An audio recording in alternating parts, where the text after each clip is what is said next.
وإذا وفق الله الإنسان للشكر فهذه نعمة تحتاج إلى شكرها مرة ثانية، فإذا وفق فهي نعمة تحتاج إلى شكرها نعمة ثالثة، لأن الشكر قل من يقوم به، فإذا من الله عليك وأعنك عليه فهذه نعمة.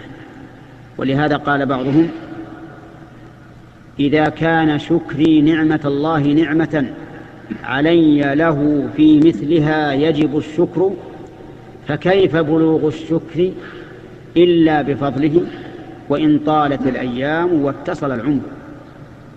وصدق رحمه الله، فإن الله إذا وفقك للشكر فهذه نعمة تحتاج إلى شكر جديد، فإن شكرت فهي نعمة تحتاج إلى شكر ثاني، فإن شكرت فهي نعمة تحتاج إلى شكر ثالث، وهلم جرا.